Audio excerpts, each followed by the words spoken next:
You've got the left ventricle here, and so first coming off, and then you've got your, this is actually going to be your right atrium. So here, A right atrium? yeah, this side is right atrium, and this is, I think this is right ventricle, right atrium. But anyway, so this is going to be your pulmonary artery, feeding into the pulmonary trunk, and just behind it is the aorta. Oh. So coming off of the aorta, you can't see it. I think I'll take away the fat. You'll have a left coronary artery that's just short here, and then it branches off quickly into the left anterior descending, and that branches off into the left diagonal. And the left anterior descending runs with the great cardiac vein. You can remember that as great lad. And that's going to supply the anterior 2/3 of the left ventricle. Okay, so then that What is that called? the anterior 2/3. No, the vein soldier. Great cardiac vein? Oh, okay, Yeah, I see. runs with the LAD. Okay, it's right next to the lady. Yep, runs right next to it.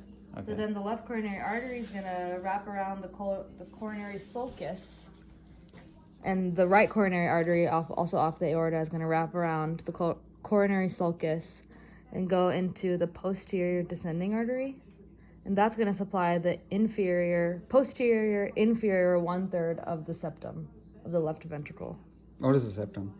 the thing that separates the ventricles. Okay. Yep, the ventricular What are these septum. flappy things on top? These are the auricles. So you have all of your heart chambers are split up into a smooth part and a trabeculated part, which is like a bumpy part. So in the fetus, as this thing is developing, in the atria, all the trabeculated part kind of forms into this thing called an auricle that look like elephant ears on the heart. Yeah. And they hold a lot of the blood. Yep. But they're not part of the atrium or the ventricle. No, They're they separate. actually don't really do much. They just kind of on there. It's kind of like left over from embryology. Yeah. Interesting. Yep. I think this is gonna be our left marginal branch, and you can't see it here, but there'd be a right marginal artery as well.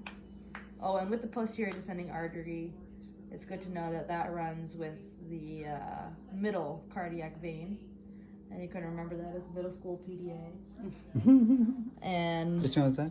the posterior Oh, descending no. artery. Posterior means behind, right? Back. Back. Back. Anterior is the Anterior front. front, okay. Okay, so you have your. Do you guys remember what comes off of the aorta? Blood from the left ventricle. Well, Oxygenated what blood. arteries are coming off of the aorta? The left coronary and the right coronary. So, if the right coronary artery is looping around and that gets attached to the posterior descending, then you have a right dominant heart. And if the left coronary artery loops around and is attached to the posterior descending, then it's a left dominant heart. And if they both wrap around, then it's a co-dominant heart. No. So let's say that you have a patient with stenosis in their left coronary artery, but they still have blood flow to the posterior descending artery, then you know that they have a right dominant heart, because it's still getting to the right side, even though it's stenosed Yeah. on the left side. Gotcha.